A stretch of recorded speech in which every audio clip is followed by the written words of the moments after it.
રાજ્યસભાના સાંસદ અને ગુજરાતના આમ આદમી પાર્ટીના પ્રભારી સંદીપ પાઠક વડોદરાની ટૂંકી મુલાકાતે મીડિયા સાથેની વાતચીતમાં આપ્યું મોટું નિવેદન. વડોદરા એરપોર્ટ પર આપ્યું મોટું નિવેદન. ગુજરાતમાં ઇન્ડી ગઠબંધન અંતર્ગત આમ આદમી પાર્ટી લોકસભા ચૂંટણી લડશે.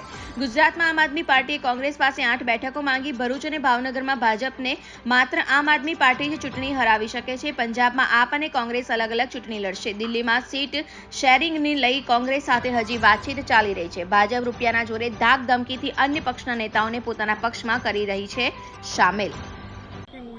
तो क्या होगा अलायंस में अगर देखिए उस पर अभी ज़्यादा बात करने के बजाय देखना ये चाहिए कि आगे इसको कैसे फ्रूटफुल बनाया जाए और इसको मजबूती से कैसे आगे लेके जाए. पंजाब और दिल्ली में जिस तरह से आम आदमी पार्टी ने अनाउंस कर दिया है कि वो अकेले लड़ेगी चुनाव, दिल्ली में 1 सीट देने के लिए तैयार है कांग्रेस को, लेकिन कांग्रेस ज़्यादा सीट मांग रही है. इस तरह से पंजाब में भी 13 सीटों पर आम आदमी पार्टी के कैंडिडेट खड़े करने की बात भगवंत मान जी भी कर चुके हैं और वहाँ के जो मौली मंदिर वो भी कर चुके हैं. क्या कहेंगे आप? गुजरात में भी कहीं ऐसा ना हो कि 8 सीट आप मांग रहे हो, अगर कांग्रेस उससे कम देती है तो क्या अलायंस में भी बने रहेंगे आप? नहीं, पहले तो मैं बता दूं कि हम अलायंस में बने रहेंगे.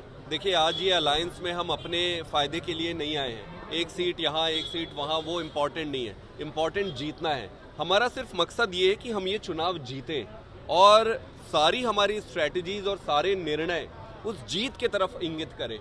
अगर तो हमारे निर्णय जीत पर आधारित नहीं है, जैसे फॉर एग्जांपल भरूच का मैं दूं, आज भरूच की सीट अगर कोई व्यक्ति निकाल सकता है तो चैतर भाई वसावा है. ऐसी परिस्थिति में अगर हमारे सारे निर्णय जीत को ना देखकर ये देखा जाए कि ये इनकी सीट है, ये उनके बेटे की सीट है, ये उनके भाई की, तो भाई भतीजा को जिताने यहाँ पे कोई थोड़ी आया है. यहाँ पर तो सीट नरेंद्र मोदी जी और भारतीय जनता पार्टी की सरकार जो चल रही है उसको हराने के लिए आ रहे हैं. पंजाब में दोनों पार्टियों के जो लोकल यूनिट है उन्होंने ये कहा था कि हम अलग अलग लड़ना चाहेंगे. तो लोकल यूनिट्स के जो इच्छा थी, मनसा थी, उसको ध्यान में रखकर हमने तय किया कि पंजाब में अलग अलग लड़ेंगे. दिल्ली में हम साथ में लड़ रहे हैं. सीट शेयरिंग की बातचीत होनी चाहिए. मैंने कल अपने प्रेस कॉन्फ्रेंस में वही कहा कि बातचीत होती रहेगी तो इस तरीके से बात करने की जरूरत नहीं पड़ेगी. मैं उम्मीद करता हूं कि बातचीत होगी और अच्छे नतीजे निकलेंगे. दिल्ली में वो आगे अब उनके साथ बैठ के डिस्कस कर लेंगे. बाकी कल मैंने कांग्रेस ने कितनी मांगी? देखो कौन कितना मांगता है. मैं अगर गुजरात में कल कहूं कि मुझे आप 20 सीट दे दो, 15 सीट दे दो, तो वैसे नहीं चलेगा ना. हम जो भी मांगे और जो भी मिले उसका आधार सिर्फ एक ही होना चाहिए कि कौन जीतने में और कहां पर जीतने में सक्षम है. बहुत बहुत धन्यवाद. राजस्थान से राज्यसभा में जा रही है अपनी पारंपरिक सीट को छोड़ के, आपका रिएक्शन?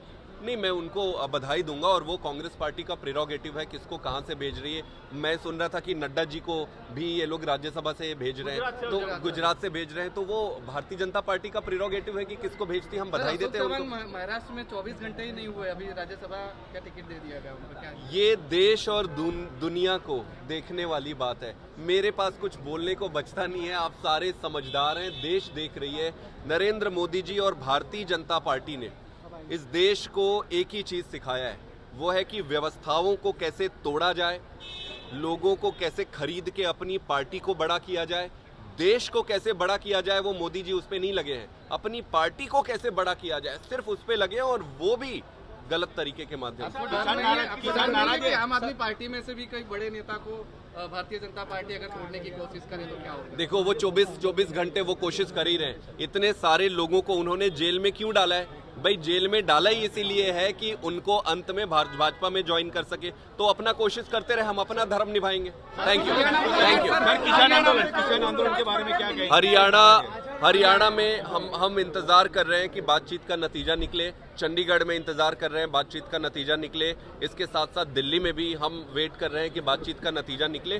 सारे नतीजे जल्दी निकले. हम तैयार हैं. इंडिया अलायंस को मजबूत बनाएंगे.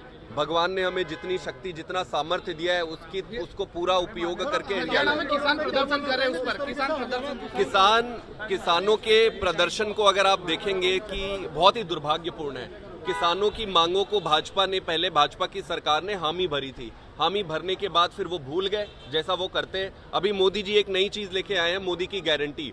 उनको जब समझ नहीं आया तो केजरीवाल की गारंटी से गारंटी. अरे केजरीवाल की गारंटी से गारंटी शब्द चुरा लोगे, लेकिन उसकी महत्ता कहां से लाओगे? तो ये पहले भी झूठ बोलते हैं, अभी भी इनके सारे वादे झूठे हैं. किसान अपने हक के लिए मांग कर रहे हैं. पूरे देश का किसान उनके साथ जुड़ा हुआ है. हम सब भी किसानों के साथ. તહેવારોના રંગ ખેડા જિલ્લા બેંકના સંઘ ગોલ્ડ લોન, પર્સનલ લોન, વાહન loan, commercial vehicle loan, tractor loan, solar rooftop loan offer મર્યાદિત સમય માટે જ. આકર્ષક વ્યાજદર, પ્રોસેસ ફી શૂન્ય છે. આપ સંપર્ક કરો, બેંક આપના દ્વારે આવશે. મોબાઈલ નંબર છે 7046995102. બીજો નંબર છે 7046995136. ગુજરાતની સર્વપ્રથમ વોટ્સએપ બેન્કિંગ શરૂ કરનાર જિલ્લા બેંક એટલે ખેડા જિલ્લા મધ્યસ્થ સહકારી બેંક લિમિટેડ નડિયાદ. જિલ્લા બેંક આપણી બેંક, હવે આપના આંગણે. આજરોજ આણંદ જિલ્લામાં રાસનોલ ગામે સતત 15 વર્ષથી સેવા આપતી સંસ્થા એટલે સંતરામ ચેરિટેબલ ટ્રસ્ટ દ્વારા ચાલતા સંતરામ સીવણ ક્લાસીસ હવે આપણા ગામમાં વહેલા તે પહેલાના ધોરણે શરૂ થવા જઈ રહ્યા છે. અનુભવી ટ્રેનર દ્વારા તાલીમ આપવામાં આવશે. તાલીમના સૌથી વધુ કલાકો અને 100% પ્રેક્ટિકલ તથા થિયરી અને સંસ્થાનું સર્ટિફિકેટ પણ એનાયત કરવામાં આવશે. ફેશન ડિઝાઇન અલગ કોર્સ, લેડીઝ અને જેન્ટ્સના અલગ અલગ બેચ પણ ઉપલબ્ધ છે. કોર્સ મર્યાદિત 3 માસ માટે છે. બેબી ફ્રોક, સાદા બ્લાઉઝ, દાંતવાળા બ્લાઉઝ, કટોરીવાળા બ્લાઉઝ, લેગી અને ડ્રેસ.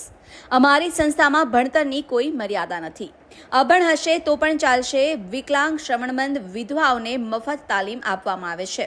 તો રાહ કોની જુઓ છો? વહેલી તકે એડમિશન લઈને રોજગારી મેળવી શકાય છે. સંસ્થાના પ્રમુખ શ્રી ગણપતસિંહ પરમાર તથા મંત્રી શ્રી સનાભાઈ પરમાર, ખજાનચી મીનાબેન પરમાર થકી સંસ્થાને ટકાવી રાખનાર સમયને માન આપી આજે 7,000 ભાઈ બહેનોને રોજગારી આપી તેમજ સંસ્થા મારફતે સિલાઈ મશીનની પણ વ્યવસ્થા કરી સિલાઈ મશીન પણ આપવામાં આવ્યા છે. તો જલ્દીથી તમારું એડમિશન લો.